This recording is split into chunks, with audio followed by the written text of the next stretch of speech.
Hey everyone, GuardianE here with another live reaction and first impression video in Fire Emblem Heroes. Today we're going to be taking a look at the next trailer for the next Mythic Hero in the game to hit on January 30th, I believe. Now, I believe the character was quote-unquote leaked like a while back, so we pretty much know who it is. I'm not looking at the screen currently, just in case they throw a curveball at us, but I am not holding my breath. I am fully expecting it to be Leif, but who knows? Who knows? You never know. Nintendo is sometimes just full of surprises. So let's go ahead, hit play, and get this show on the road. Alright. Okay, looking back now. A new Mythic Hero joins the battle. And surprise, surprise. Lethal Swordsman. And this music. Okay. And yes, of course, Open the Future. That's the name of a special if I've ever seen one before. Oh, that's really cool. That animation. Is that new? I don't know if he had that. Obviously, okay. Oh, wow, the Askren emblem shows up. Kind of like Fire Emblem for Marth when, that's very neat. Okay, so we got Legendary F from... I'm expecting a full cast of Legendary Heroes, plus Loki, I guess.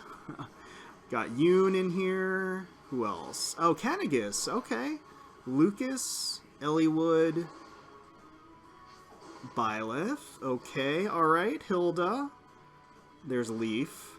Well, Leif. Not Leif. Leif. Okay. Alright. Availability. From January 30th all the way until February 6th. So we actually have over a month.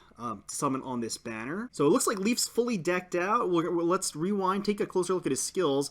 I saw that he had he had one skill in particular that was like a giant paragraph, so I'm looking forward to reading through that. Actually, there's a little bit less left of the trailer, potentially. I don't... No, never mind. Okay, I was faked out. I saw a little bit left in the trailer. I thought maybe... I mean, it's not as though they've ever before done like a little sneak preview during the end of a Mythic or Legendary Hero banner trailer, but who knows? You never know. Okay, well, let's go ahead and rewind and take another look at Leif's skills. New Mythic Hero joins the battle. It is going to be Leif with this music. I didn't realize he had that giant fur coat behind him during his swinging animation. So yeah, infantry sword unit. Nothing that we didn't already know. So let's pause here and take a look at his skills. So he comes with Sokva Becker. I don't know if I probably butchered that, so I'm sorry. But it's a 16 might sword. If unit is within 3 spaces of an ally, grants attack speed, defense, res +4 during combat, and unit makes a guaranteed follow-up attack. But after combat, if unit attacked, deals 20 damage to the nearest ally. I'm going to be completely honest with you, I don't remember 100% if this is like one-for-one exactly like the AI story Leif's sword or not. I mean, I remember it's very similar to this in that it basically drained health from an ally, but I just can't remember if it was exactly the same boost and the guaranteed follow-up attack. I think it was. But regardless, it's pretty powerful. He gets a +4 boost to all of his stats as long as an ally is within 3 spaces. That is a very, very generous range. And very, very easy to do. You can have somebody sit way back and just kind of siphon the energy from them in order to boost Leif, and he gets, again, the +4 to all stats and a guaranteed follow-up attack. Those are pretty powerful effects. It's not outrageous or anything, but definitely pretty powerful. Alright, so Open the Future is a special. It's a 3 cooldown special. Boosts damage by 50% of units' defense, so that is a built-in bonfire.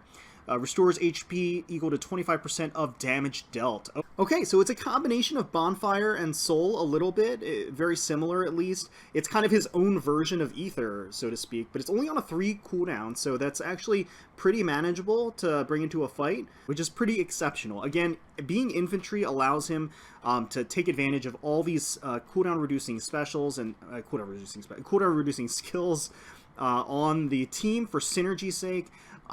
And who knows, Deadly Balance that I see down there could be one of those such skills. We'll just have to see. But yeah, 3 cooldown for what is essentially, it's essentially a bonfire with a health restoration at the end, which is pretty darn nice. That's not outrageous. It's not a ridiculous special. I feel like the specials that we've seen in the past have been a little bit ridiculous here and there. Open the Future seems a little bit more reasonable. He's getting health back, but the damage that he's proccing is in line and pretty standard with what we would expect from a normal special like Bonfire.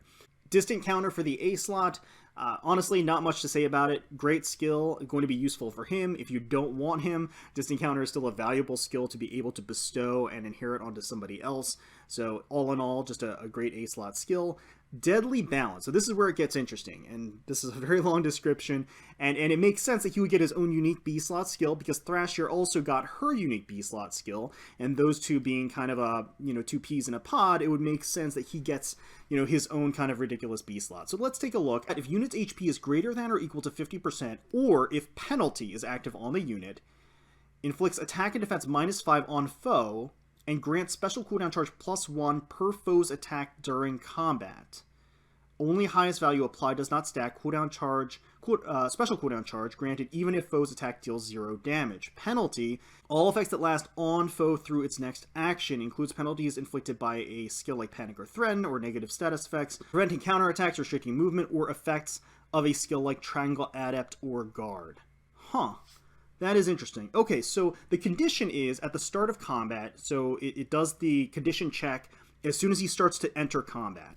And as long as his HP is greater than or equal to 50%, or he has one of those negative penalties on him, the condition is met. It's a little bit weird because I feel like in most instances where we see the penalty being a condition, it's usually paired with like penalty plus HP being less than a certain amount rather than greater than a certain amount. I feel like we see that more often because they're trying to impose this idea that if the unit is, sort of crippled, like they're hurt in some way or penalized in some way, that's when the condition is met. These two things, on the other hand, feel a little bit contradictory. Either he's at full health or, above 50% health, or he has a penalty on himself. Not a terrible or very particularly difficult condition to meet, especially considering that Open the Future is a self-sustained heal, so staying above that 50% health is probably going to be made easier with Open the Future. But yeah, I mean, it's just something I guess worth noting. So once that condition is met, it inflicts attack and defense -5 on foe, which is exactly what you would want. He takes less damage and he deals more damage against his opponent. That's going to be an in-combat debuff after that at start of combat condition check, and grant special cooldown charge +1 per foe's attack during combat. So it's only when he is sustaining and taking an attack from the opponent where he gets a +1 charge. It is not when he is attacking into the opponent. That's kind of interesting. So in an example scenario, let's say that Leif initiates on somebody. He has Open the Future at 3 cooldown charge. He hasn't attacked or taken any damage throughout this map just yet. And when he's initiating, he is basically going to have above 50% health, so he meets that condition. He's going to get inflict -5 attack and defense on his opponent, attack into them, deal damage. He's going to get a +1 charge there, so he's Open to Future is now at a 2-turn cooldown. The opponent is going to attack back into him or counterattack into him.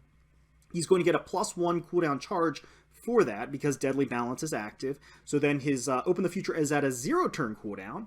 And then his weapon ensures, if he has an ally within 3 spaces, that he will have a guaranteed follow-up attack. So regardless of whatever the speed check is, he's going to attack again into the opponent, and at that point, he has Open the Future ready, and it is going to proc at that time. The very first initiation he makes on an opponent that can counterattack into him, he'll be able to proc Open the Future on his follow-up attack. So, that works. I mean, it definitely works together. It's a little bit odd. I feel like it doesn't flesh or mesh perfectly, and maybe that's part of why his B-slot skill is called Deadly Balance. It is appropriately named Deadly Balance because the condition is either he's above 50% health, so he's very healthy, or he's penalized in some way, so he's not so healthy. So that's the deadly balance, so to speak. So I guess that's kind of how they're trying to play it. And then, of course, on the flip side, if he is enemy phasing, for example, if an opponent attacks into him, and he has one of those two conditions, and that either he's above 50% health or he has a penalty on him, when the opponent attacks him, he's going to get +2 charge on his Open the Future, and then he's going to attack back, which will give him an additional charge, and then he will automatically follow-up attack from his weapon, which will then allow him to proc Open the Future. So he's set up so that he can actually proc Open the Future every single turn, no matter what. As long as the opponent can counterattack, he can basically proc Open the Future. So that's actually pretty nice. And like I mentioned, the bonfire plus the health sustain effect will allow him to keep and maintain the condition for deadly balance, keeping him nice and healthy, and above that 50% HP, which is, you know, the aspect of deadly balance that you can control. The penalty, less so. I mean, you can force him into certain scenarios where he gets penalized. That may not necessarily be what you want to do, but certainly the HP threshold is something within the player's control that you can manipulate so that deadly balance is active. And then lastly, we have Times Pulse 3. At start of turn, if special cooldown count is at its maximum value, grant special cooldown count -1. Okay, so his Open the Future will automatically get a -1 cooldown charge at the start of the turn, which means it's going to be, by default, pretty much a 2 cooldown charge. So that is pretty nice. It synergizes with Deadly Balance, because essentially what that means is that if you put Leif in enemy range, let's say that, well, he has distant counters, so let's say that you put him in the danger zone of a ranged unit. If they attack into Leif, Leif is going to take that hit, Deadly Balance is going to activate. You know, at the start of the turn, he already had a -1 cooldown charge, so his Open the Future was at 2. And then the enemy attacking into him will mean that he gets an instant charge Open the Future and will just immediately counterattack with Open the Future. So yeah, it's a nice little combination, all things considered, when you look at the kit as a whole and what he can do at a base level when you either are player phasing or enemy phasing with him. Seems like he is going to be multi-phase. Of course, one of the issues is that he has a lot of stiff competition when it comes to, you know, a mixed phase, self-sustain red sword infantry user. I'll just put that out there. But nevertheless, I can definitely see, you know, Leif seeing some use and being very useful depending on, you know, the team composition that you put around him. So let's keep going.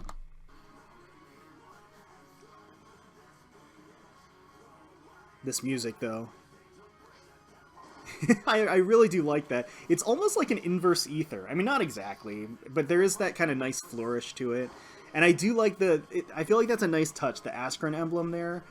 Him being Leif, of course. So we've got Legendary Ephraim, Legendary Hector, Legendary Lucina, Loki, Yoon,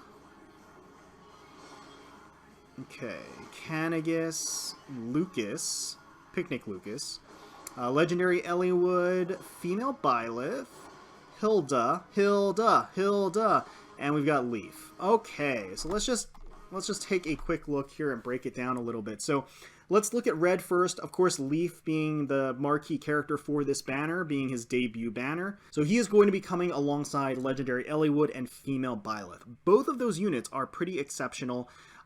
Legendary Elliewood has a lot of unique utility in what he can provide as support for his team. He sees there's a lot of usefulness about him, a lot of useful utility, especially in something like Ether Raids, where you have kind of an Omni tank.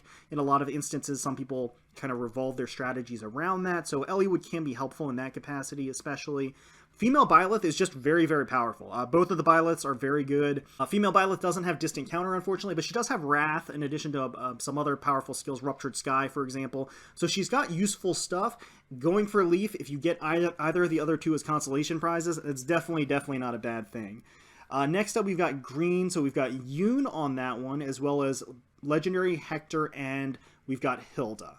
So that's honestly pretty stacked as well. Yoon is pretty powerful. As a Mythic Hero, of course, she also has the benefit of, on Ether Raid defense, you know, reducing the amount of Ether lift loss that you might have.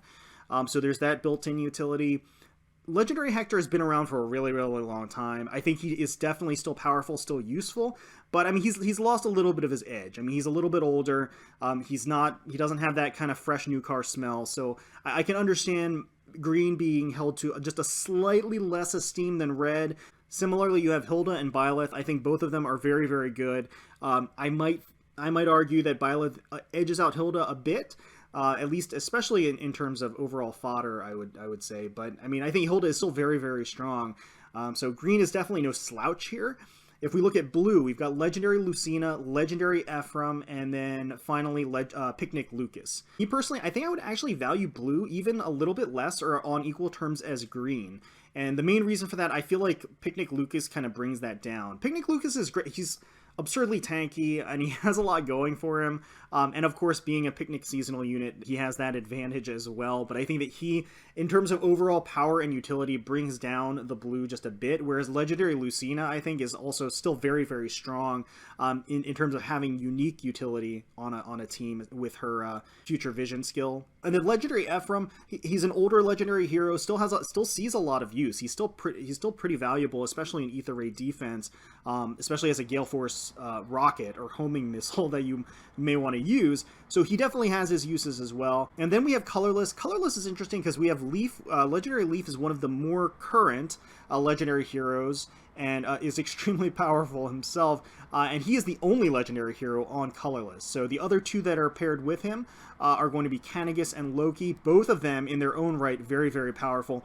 Canagus is just an absolute tanky enemy phase monster. I mean, you plant him in the right spot with the right support, and he's nigh unkillable. I mean, he's very, very strong.